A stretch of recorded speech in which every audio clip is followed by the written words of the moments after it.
Hi, welcome back to the Jac and Glen channel. I'm Jackie. And I'm her husband, Glenn. He is my husband, Glenn.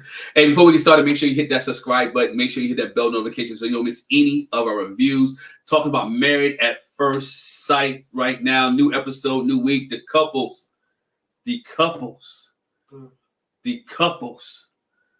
Drama is in the air, but the friends get to come over, and maybe some of the drama will succeed. Let's get started.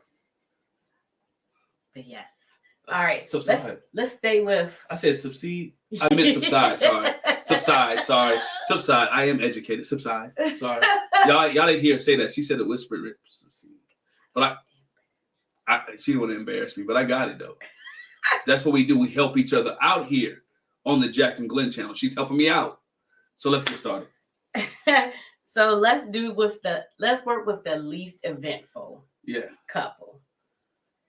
Which I would say is Alyssa and Chris. Alyssa and Chris. I cringed when I saw them come on the screen. I was like, ugh. Yeah, I want to be done with them last week. I want to be done with them. I didn't think we would see them again, but Married at First Sight, like everything with the season, they're dragging it out, and we get to see Chris and Alyssa yet again. Well, I don't know if they're dragging it out. I think they did the same thing with Chris and another Chris. Paige. Chris and Paige. Yeah, your name Chris or Michael. I told you earlier. Don't work on the show. Don't sign up. Mindy and Zach too. They had one little. They kind of but Mindy kind of broke it to the ladies. Yeah. Zach didn't really have anything to say, but So we see Chris and Alyssa basically talking about how their marriage has dissolved in 12 days. We see Alyssa talking to her friend who was not at the wedding. She actually had a prior engagement. Yeah. I don't know. Did she say it was out of the country? She had something to do. But she had a prior engagement. And so she does not know anything firsthand about what happened, which, honey, was to your detriment. Which gave Alyssa the chance to lie. That's what I'm saying. It gave Alyssa the chance to paint her own picture, tell her own story, and fabricate everything until the girl watched the episodes. Right. But the one thing I like about it is her friend was kind of hip to the game. She was like, well, hearing this, I feel like, she was like, I did kind of feel like, oh, you're giving the guy a hard time. Your first instinct was right. Oh, she did. She gave him a hard time. You know your friend. You know your friend. But not even that. I think her friend probably talked to her mom. Mm-hmm. And her mom filled her in what was going on. Mm-hmm. Hey, this was going on with Alyssa, blah, blah, blah. You might want to catch up with her. Let's catch up. Let's have a conversation. You two guys converse. And again, you know your friend. You know your friend is whiny. You know your friend is delusional. You know your friend likes to be the center of attention for all the wrong reasons. Mm-hmm. So that's why she was willing to pick up on. And I like how production did this. She was showing all the time that she said Chris was distant and didn't want to be involved. Oh, yeah. And he knew it was the resort was very small. He could have found me if he wanted to talk. This is what she told her friend, when she left out, like you said, when she told production, tell him don't come over here. I don't want to talk to him. I hate him. I don't want to talk to him. I don't feel him right now. I'm walking away from this conversation. All of those things. She was always the one to be distant, right? It's amazing how you have people who flip the script on a story, right? But again, video evidence. Video do not lie. In this case, Alyssa lied. Video does not lie. I felt from Chris a little bit because he had to tell his mom. Mm-hmm. And I think that was hard for him. You can see on his face that he was struggling to tell his mom, look, this wedding thing, it worked out. Right. But he told his mom, and she could kind of understood. Mm-hmm. She said Alyssa seemed like she was a nice girl. Yeah. Seemed like she was good, but she definitely didn't give him the benefit of the doubt. She didn't give him the benefit of the doubt whatsoever. Mm-mm.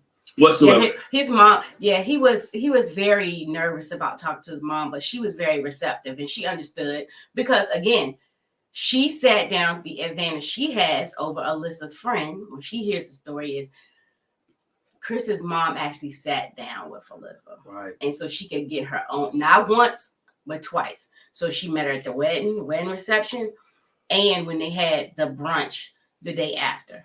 And, one thing Chris said was heartbroken that his mom always wanted him to be married. Mm-hmm. Ever since he was young, she was talking about him being married. And to see him married and to have a wedding, and then to realize that less than 2 weeks later that the wedding that they went to is over. Only benefit I thought about was that, like, man, I'm glad we ain't paid for it. Right. That was the only thing in my mind. Like, I'm glad. And I didn't put more time into it than I did. Because I feel like Chris, yes, go ahead and rip the Band-Aid off. I'd rather, cash it in 12 days in as opposed to the whole time frame and be mad the whole time. Mm-hmm. Like Haley and Jacob. Yeah.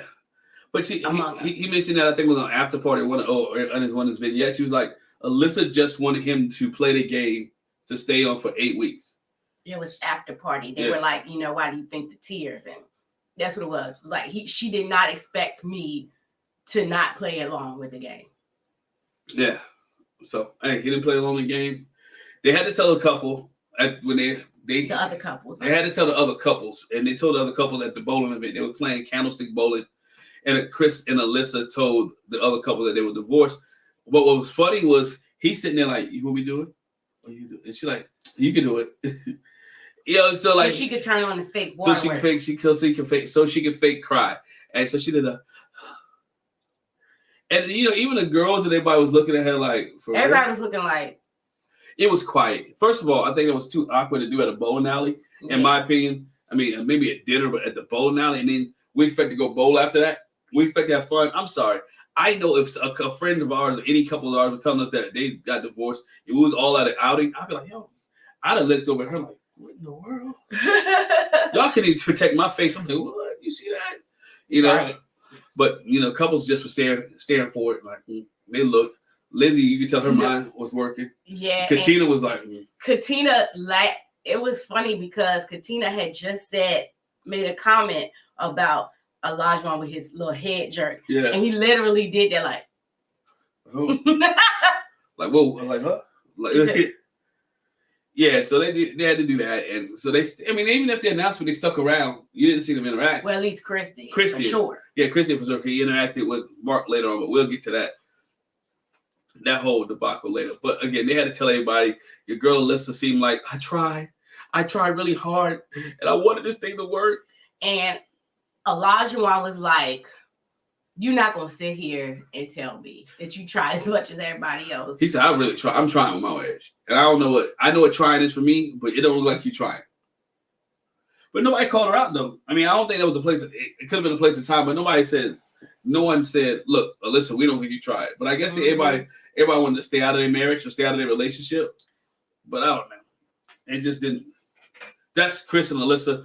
I would love to tell you that that's the last time we see them. But it won't be. It won't be. I think we'll see her more than him. I think she'll be on other episodes. I think when the girls hang out, Alyssa will be there. I think she'll hang out with them. So I think, if I'm not lying, they should treat it like Survivor. The other show we reviewed too, Survivor, but also Ready to Love. So when you are told you're not ready to love, you are not supposed to interact with the rest of the cast. But particularly on camera, you will not. Yeah, but I think she'll be on camera somehow, some way, some shape. She got friends already. Go play with your other friends. Yeah, go. Well, I'm gonna say that. That's mean.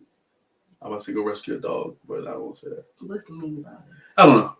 She'll have other friends. Her friend that she met with, they rescue dogs together, so. Let her do that. But let's get to another couple. Alyssa, Chris done. Yep, over with. Over with. For sure. For sure. Look, they're done. Chris is back to his regular life and doing well. Anyway. Elijah and Katina. We see Elijah when the show first opened up. Elijah the one in the kitchen cooking. Talking about he cooked some bacon. Some pepper jack cheese. Yeah. He likes a little spicy. They're doing it together. Katina likes the spice. Yeah, Katina likes the spice. So they're doing it together. So she ain't the only one cooking. I don't know. I couldn't pick up if he was teaching her how to cook or he was cooking for her because that's something they like to do. So whatever. Then we also see with them, Elijah has a surprise for Katina. Yes. And she's like, what is it? And he was like, he cut the mohawk off. You said you wanted a more clean cut guy, so I cut the mohawk off. He cut the mohawk off. He cut it off. So he got a nice smooth cut. The couples were separated a little bit too because they had their friends come over. Mm-hmm. Elijah had his buddy Jeff come over. Who he talked to. Yeah. Because Jeff's been married for a long time. Uh-huh. Jeff has a successful marriage, and Elijah wanted to get some advice. So Elijah and Jeff talk about what him and Pastor Cal had discussed about why him and Katina wasn't having sex. And Jeff was like, you know what? Elijah was like, you know, I really want to keep it close. I want to get to know her. He's saying the same thing over and over again. I want to know her. I don't want to get intimate with her. And until we know that it's right. And Jeff was surprised, like, oh, y'all ain't consummated yet? Because he was like, usually, yeah, bro, I know that's your claim to fame. For lack of better, that's what you do. That's your MO. Yeah, that's your MO. You put it down. You put in work. So you get it in. Well, I don't know about that. I mean, you just don't usually wait to have sex. You don't wait to have sex. So he said he must be really in love with this girl. He really likes this girl for him not to be able to have sex with her yet. So he ready to go. Then Katina meets with her friend. I can't remember. But I want to say this real quick. But Jeff was also in the same vein as Pastor Cal was like, oh yeah, but still, that's your wife. That's your wife. At least try to push up on her. Go ahead. Why not? It's legal in all 50 states, provinces, and countries. It's still legal. So go ahead and push up on her. But I think Elijah one thinks, I don't know. I know on our All-Star panel, a lot of people say that they think he ain't working with much, or he may not be able to put it down, and he may not do it right, and think she's going to leave him. I don't know what the case may be, but he's nervous.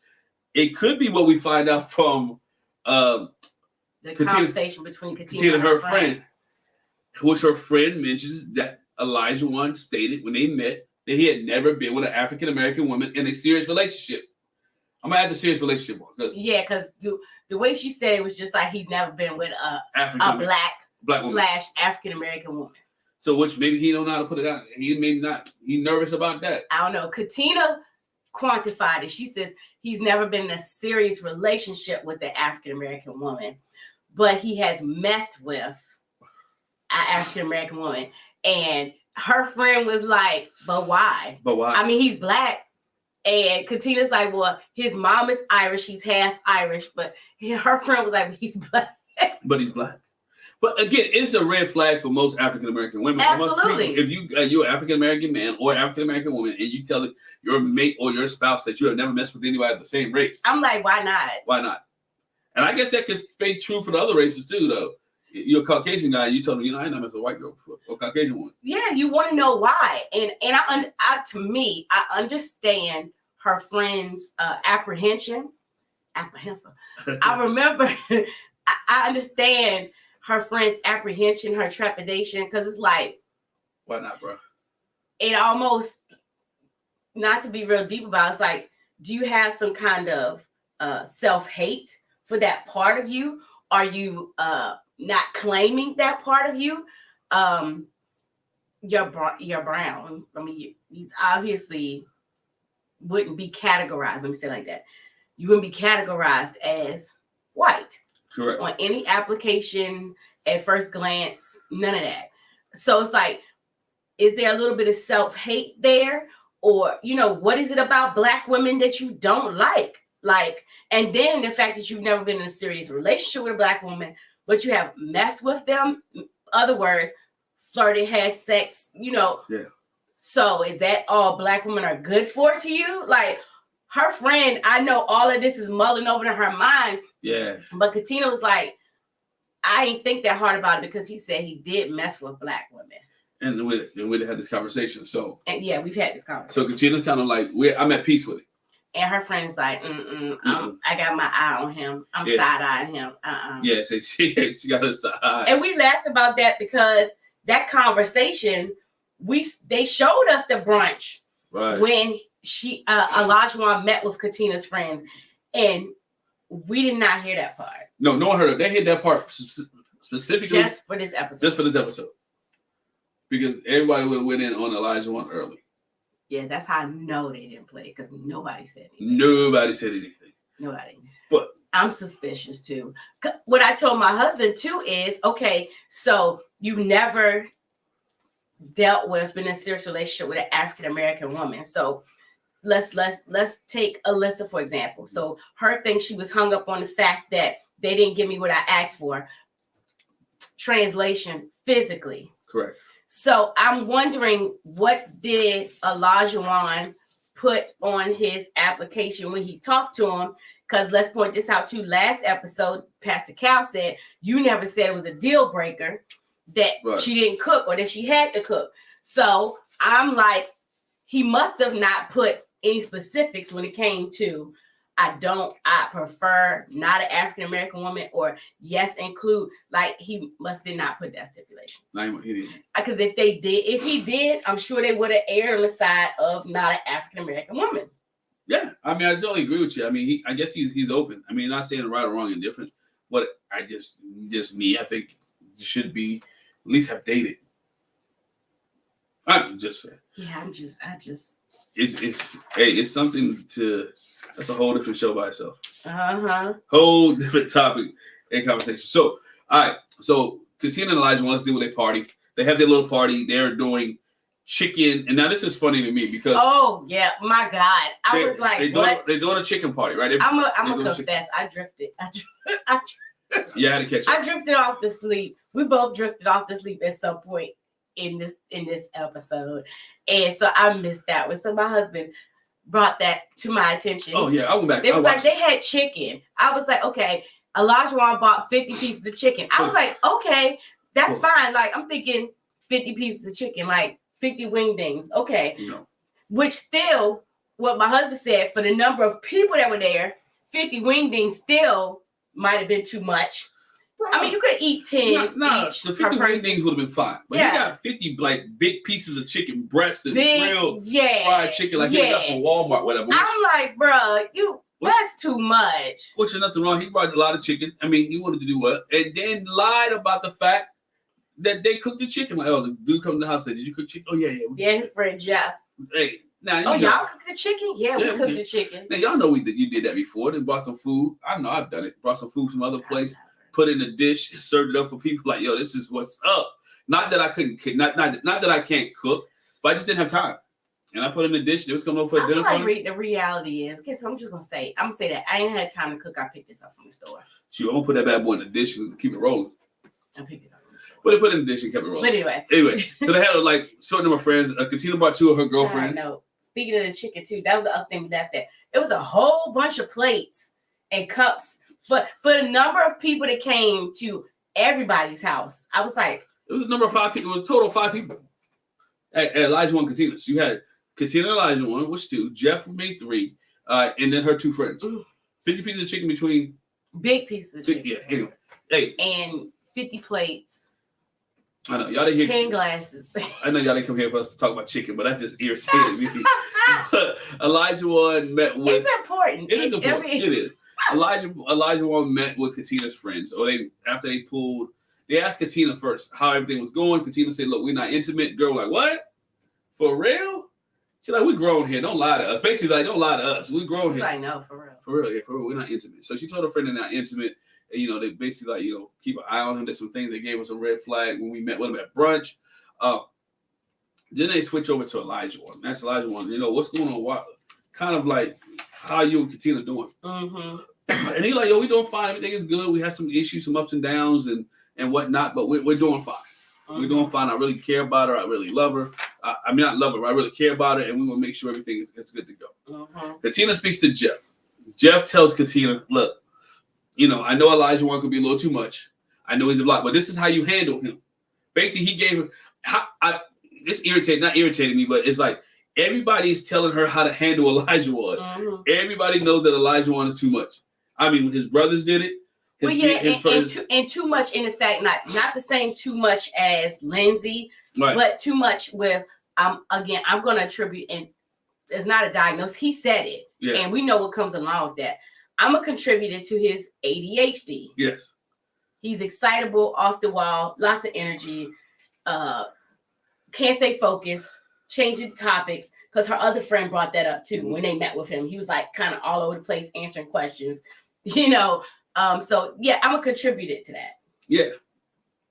And he said, look, just let him talk. Let him do what everything is. He'll calm down, and then you address the issue. And she's like, I was thinking about that anyway. I was thinking about doing. That's what I was thinking about doing, or how I've done it. So she also alluded to that they have had some heated arguments that we have not seen on camera. Yeah, her and Elijah one had some disagreements, and that's what she's been doing in the past to calm Elijah one down. For the most part, no really big issues came out of them and their friends coming over, except for the fact that, they wasn't intimate yet. They tried to bring up the fact that he hadn't dated African-American women again. And Katina kind of shut all that down. We're doing okay. We're doing fine. Jeff said he likes them together, and I think Elijah won, and we'll be fine. We'll be fine. Yeah, I want to backtrack a little bit too, because we forgot to mention this too. When Katina sat down with her friend, before her other friend, before the friends came over for the housewarming party, they talked about their lap dance. Oh yes. And she was like, I was thrown off by the lap dance. Like, Katina was like, I feel like it was a bit much, but I liked it. It was a lot, but I liked it. Yeah. He was a stripper in his former life. It was too much. Chippendale dancer. Everybody took issue or felt kind of funny when Shawnice did it for Jeffy. Right. I'm gonna return the same thing for O and Katina. Like, sir. Because O had his shirt up. He was like, he was doing a lot. He was doing a lot. He was in public. It was a lot. It was a lot. Alcohol was flowing. Yeah. So her friend brought that up. So I think overall they have a after that one friend is still kind of side eyeing Elijah, but Katina's other two friends, they felt better about their interaction with him this time. Yeah, they still got an eye on you. Don't hurt my girl. Let's go to Jasmina and Michael. Okay. Man, Jasmina and Michael, they both talk about this Pastor Cal visit, right? That after Pastor Cal came, they whipped him he whipped him into shape. Now we didn't. I saw a little bit of a whooping when the episode happened last week. I didn't see all this that they were talking about. It must have been a lot that had happened or transpired what we did not see to make them both feel like, you know what, Pastor Cal got us right. He got us in shape. He got us taken care of. But it made whatever happened made Michael go visit his sister. Yes. It made Michael go visit his sister. Which that's what you were like. He need to talk to his sisters. Yeah, I say he need to talk to his sisters because what better women, what better people could understand a black woman than other than a black woman, right? Who's been through relationships, who's been through this, and who's an independent, strong black woman, just like his sisters. And I say that because his sisters raised him. His sisters took care of him, and they're strong and independent. So he went to his sister, and she could see that something was on Michael's face as soon as he got there. He's scratching his head. He's worried about what's going on. She was like, "You trying to rub the tension out? What's going on?" And he explains to her, the situation that him and Jasmina had on the honeymoon, how they weren't communicating correctly, how they wasn't just wasn't vibing. And the sister was like, "Look, give her a moment. It is a different situation, something that she's not used to. She don't know you. She's trying to be strong and vulnerable at the same time." And you're giving walls, and she's going to give you walls, and you both going to have to become vulnerable together and break down some of these walls. I think the advice that she gave Michael was some good advice. Absolutely. That, look, this is what's going to happen. This is what's happening, and this is what's transpiring. You're just going to have to ride it out. And don't, she ain't say aggressive or whatever, but just relax a little bit. Enjoy the moment, go with the flow, and watch your tone. She didn't say it like that, but she was like, respect her, basically. Be aware how you talk to her. Handle her with some good gloves. Handle her with care. And basically what she was telling Michael, handle her with care. So they have their friends come over. Well, first, let's go. Then Jasmina talks to her friend Sam. Yeah. Who's been with her fiance for 8 years. That's a whole different. Yeah. Fiance for 8 years. Y'all could have been married for at least 7. Not even 6. I give you 6. 6. After 2 years, the dude ain't marry you.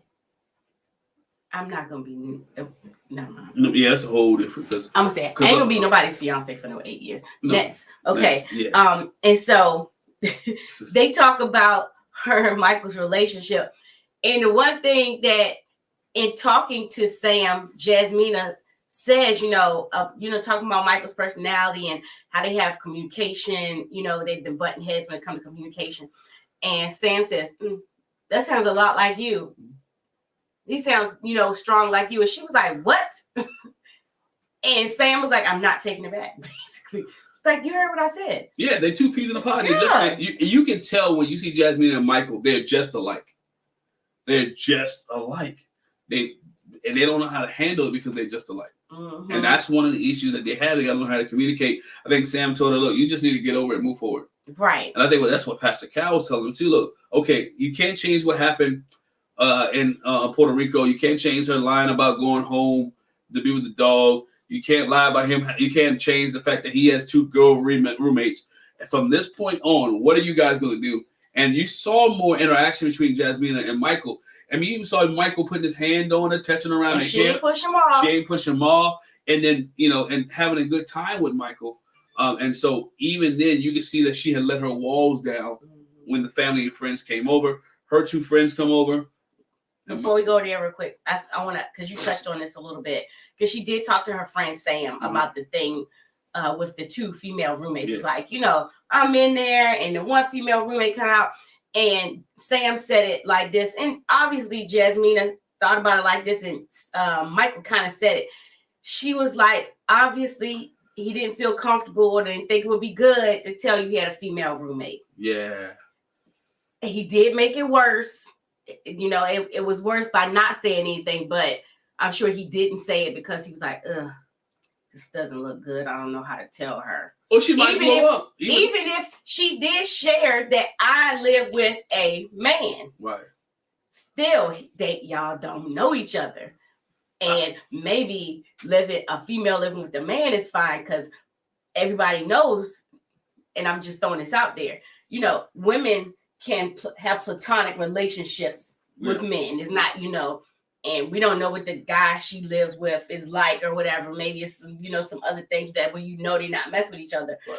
But the thinking would be like, you live with 2 females. Surely you have had to hit one of them.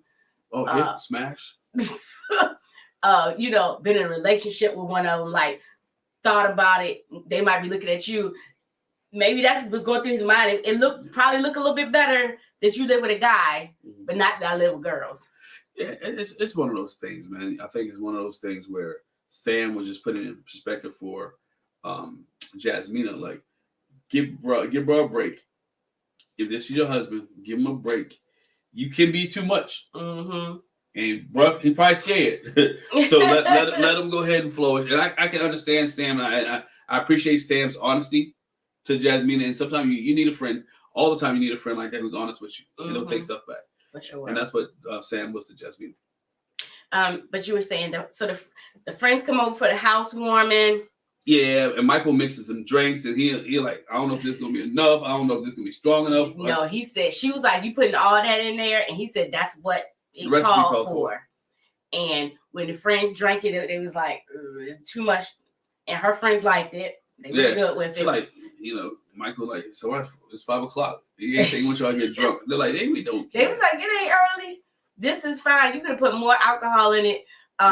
But they play a little game, and we already know that they're competitive. Yeah, they play some charades. And basically, Jasmina's like, both of them like you're not gonna beat me. Yeah. But so it looked I can't like remember who won. Michael went down. Yeah, Michael lost. I mean, Jasmina's doing a little bit, and her friends catching it like this. Yeah. So, but then Jasmina talks to Michael's sister.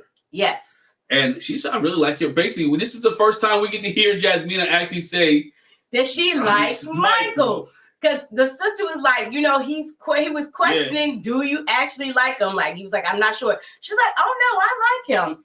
I do. She didn't say I like him a lot. I was going to say that, but that's not how she said. But she stressed the fact that. But the sister's like, are you just saying that because she's like, no. I do. I like him. It's like, we bump heads, but I still like him. I really enjoy being around him. We're having fun, and we've gotten better since the reset with Pastor Cal. And I was kind of stuck. She said this too, I was kind of stuck with the issue that we had. So I'm sure I didn't get the vibe like I liked him, but I think we've gotten better since then. Yeah, so she was giving the vibe like, look, how sometimes women do. I ain't say all women, some women do. You give the vibe that you ain't want to be bothered with. And that's what she was giving.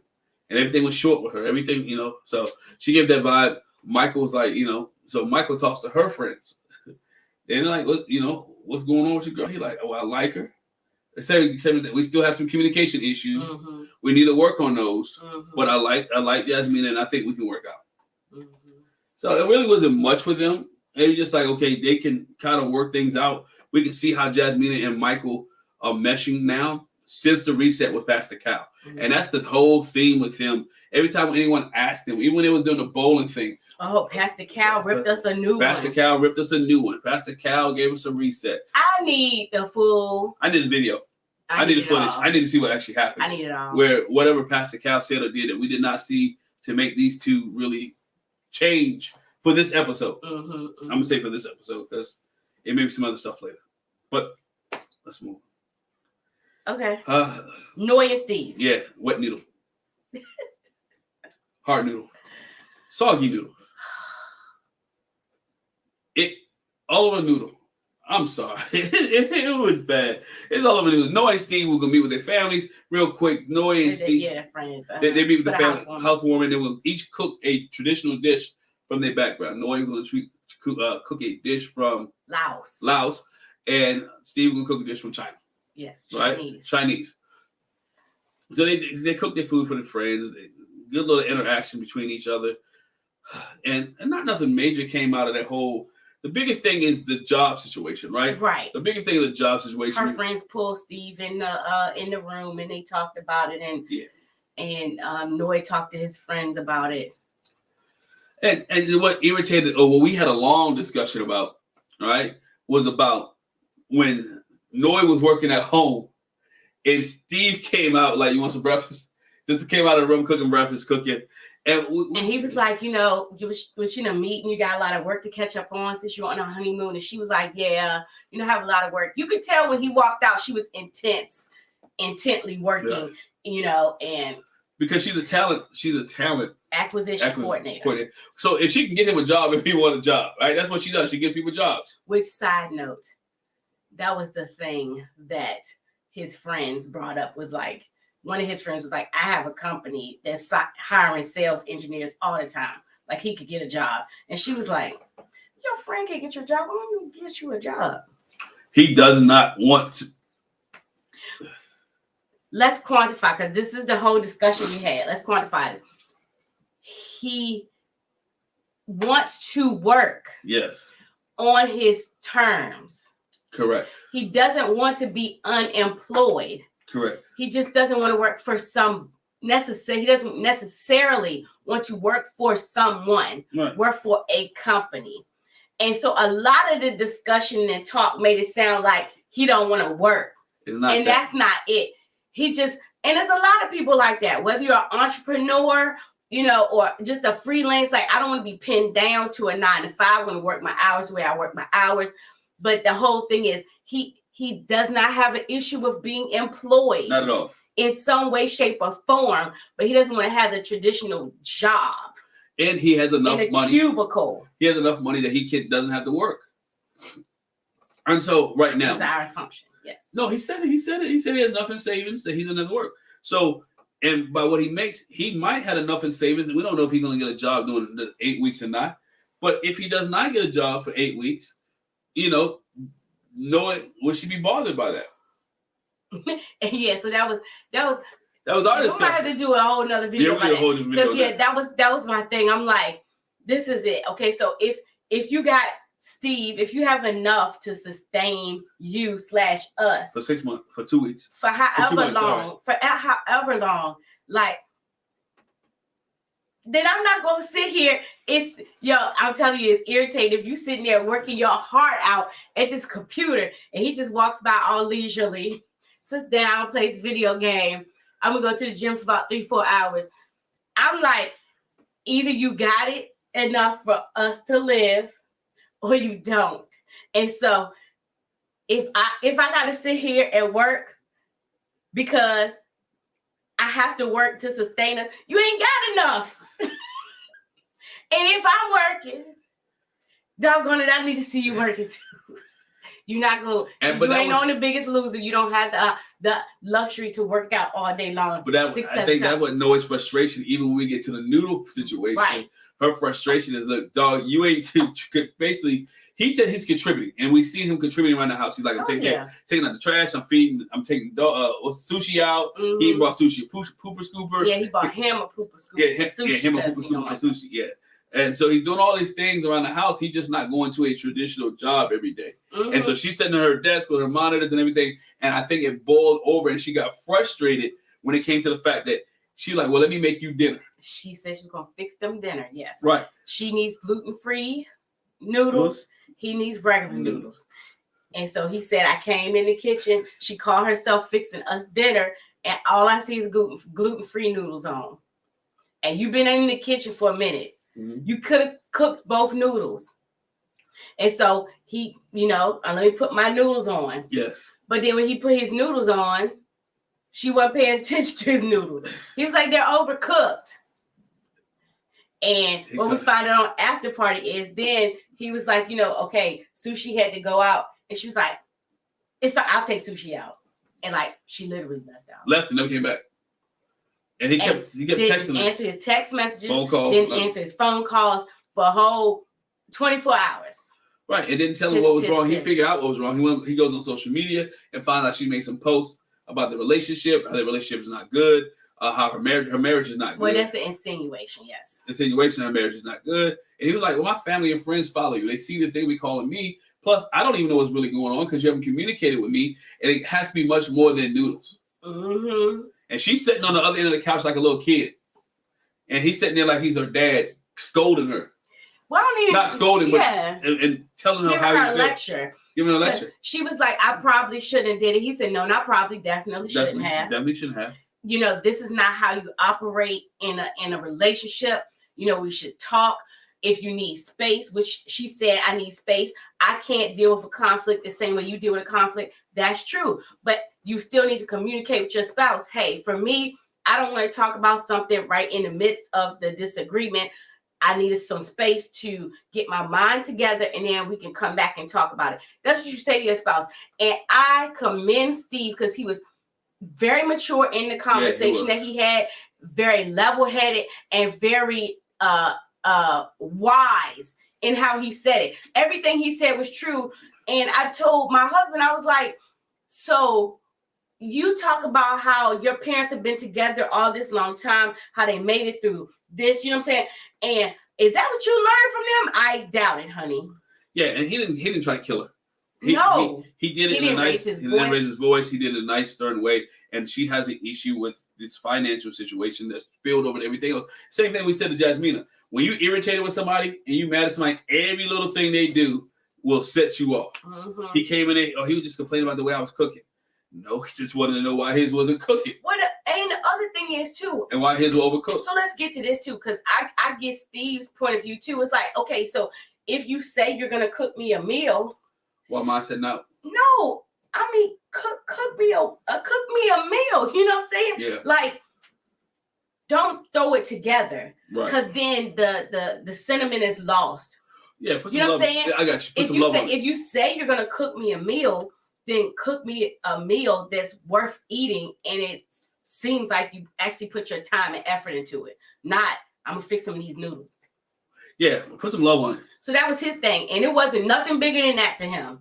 But like you said, it made it bigger to her because I'm still trying to figure this money thing out. Like, how we gonna live?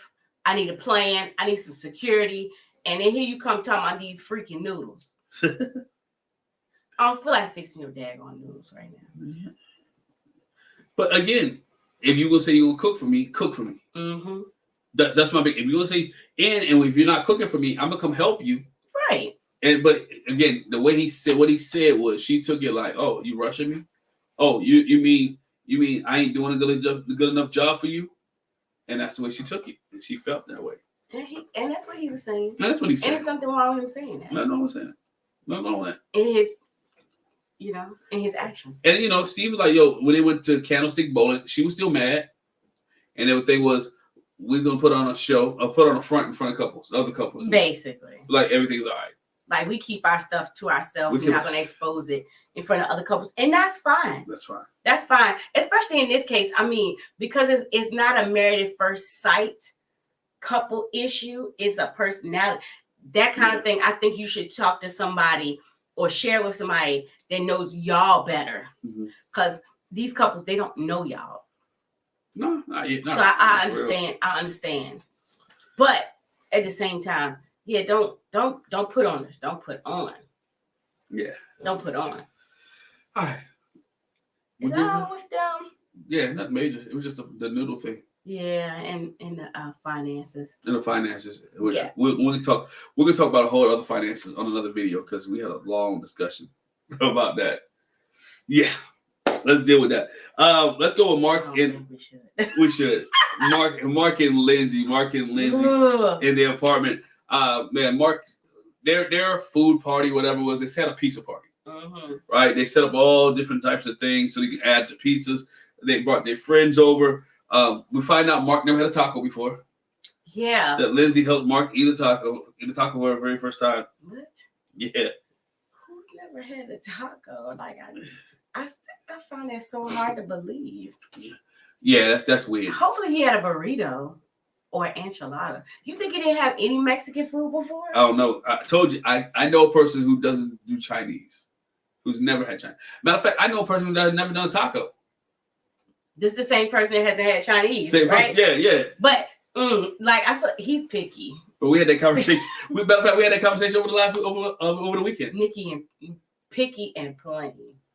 Picky and plain. Yeah, he is very picky. So, but Mark's not the only one that I know that haven't had a taco. So that's two people. That's two people. That's two. What we find out is that Lindsey has been helping Mark take care of his mom. That she's been doing a lot of things making for appointments, helping make appointments and stuff. He shares that when he talked to his friend when they was out doing baseball. I thought you pointed something out. Man, Mark's left-handed. I thought, I never noticed that before. When he was throwing the baseball, I was like, "Oh, look, he's left-handed." Yeah. So find out that Lindsey has really been helping Mark in his life, trying to get some things in order and try to make sure things run a little bit smooth. Lindsey talks to one of Mark's friends and says, how does he handle stress?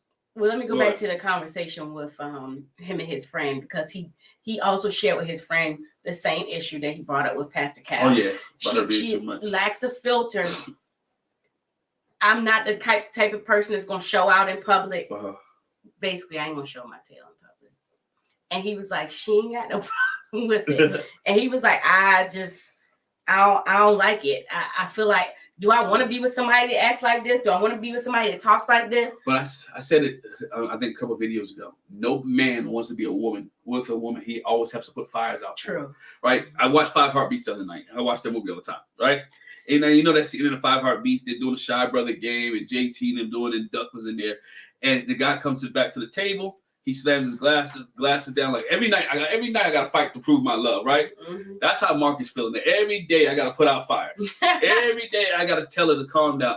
Every day, like I ain't really a fighter like that, but it seems like I got to fight. I'm exhausted. I'm tired because everything she does make me want to go out there and get involved. And that's not who I am. I don't have confrontation. I don't say stuff. I treat people right. And Lindsey just does not. And it comes back later on in this episode too. And it's so crazy because, like he said, she's a caring person. She helps me out. I appreciate it.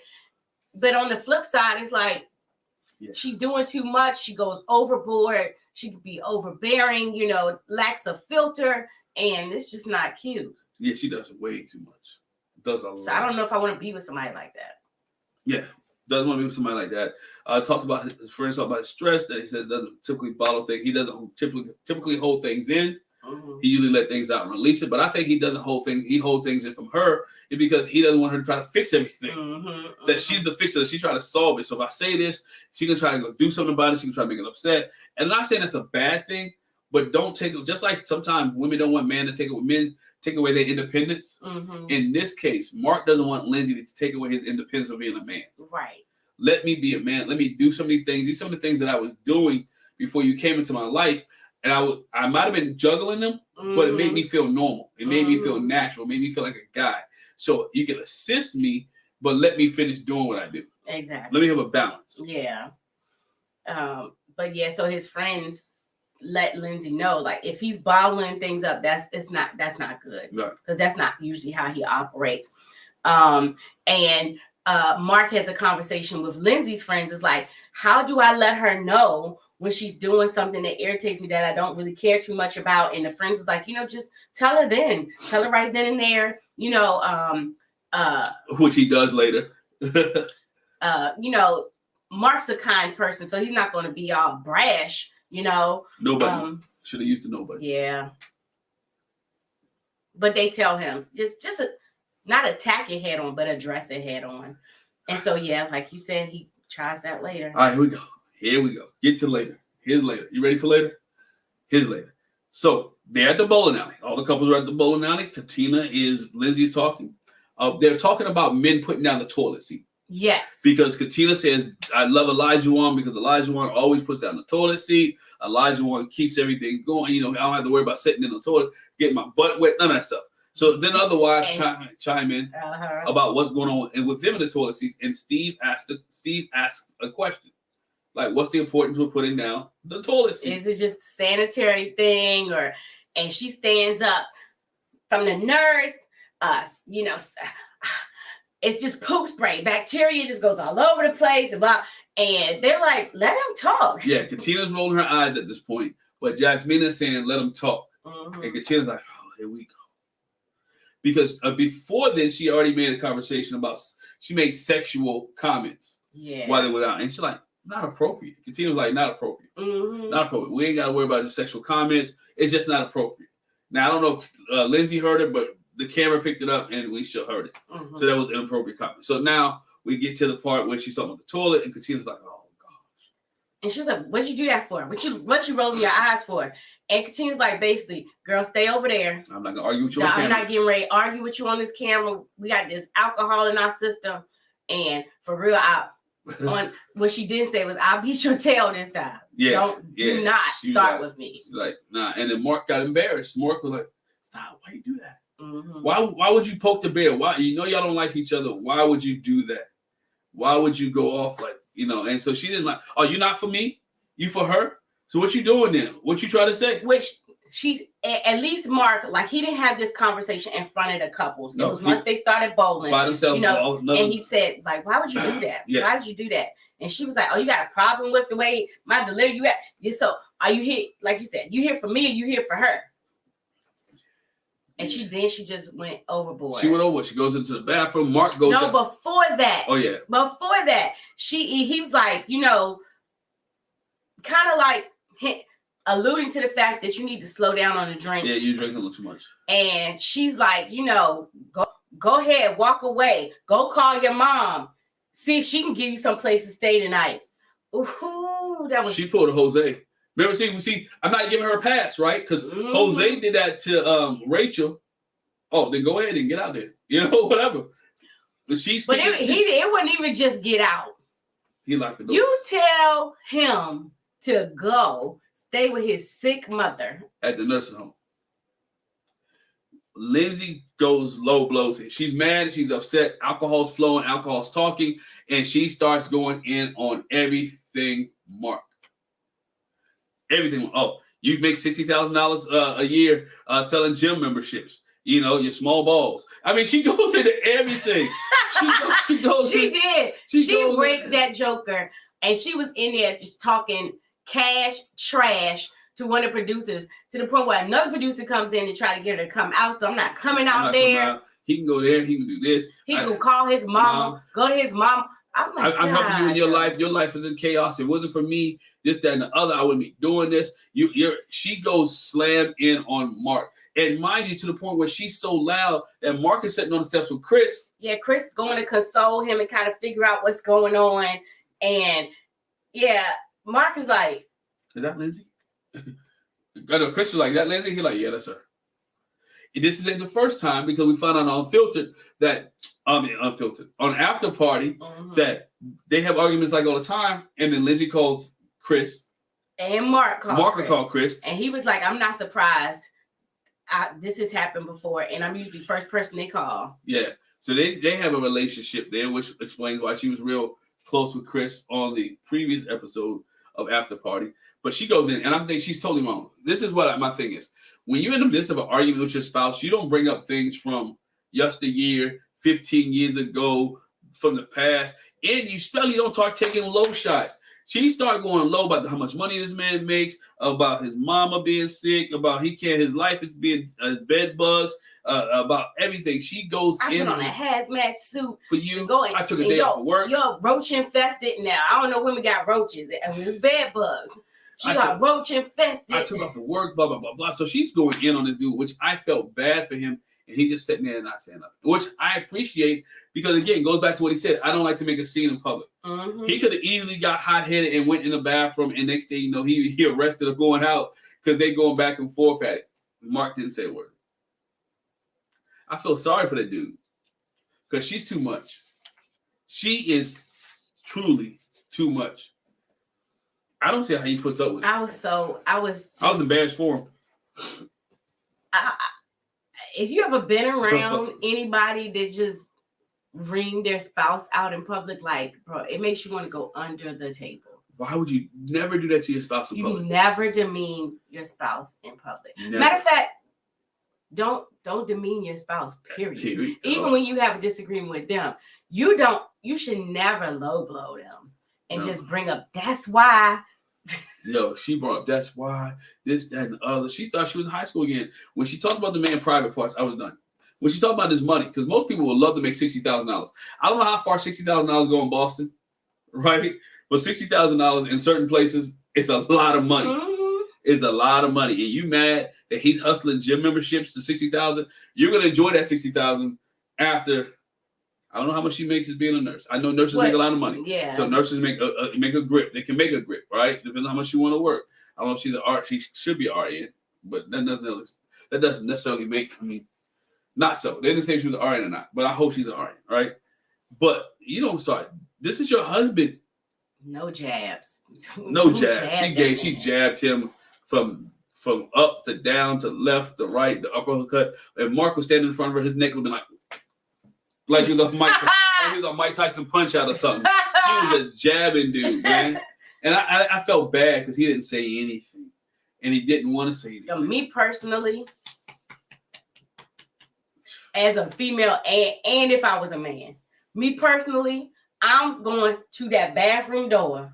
No, not in public. I ain't saying that to you. No. Oh, no. I'm going to that. No. I'm going to that bathroom door and be like, I can hear you out here. I can hear you. Yeah. Close your mouth. But see, that would have just added more to the fire. And when we get to the car, these mics go off, then we can have the conversation. But not while not on national TV. Oh, no, I'm not. Yeah. But I am going to say, Chris, go over there and tell her we can hear. She ain't going to cuss you out. Yeah, she wouldn't cuss Chris out. But somebody should do that. Yo, y'all let us know what you thought. Because this was a mess. We're going to share. This was a mess. To me, that between the Noy and Steve thing, I feel like that shouldn't have went like it did. No. And definitely Mark and Lindsey shouldn't have gone like that. Like that. Y'all having a good time. It went south quickly from bowling having a good time to you cussing this man out, talking about his mama, his roaches, bed bugs, and his money, and his testicles. So I'm imagining what they cut out.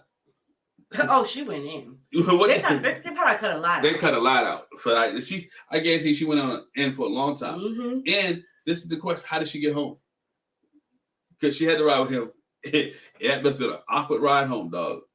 Real awkward there. But y'all let us know what you think about this past episode of Married at First Sight. Is it too much drama for you guys? Let us know.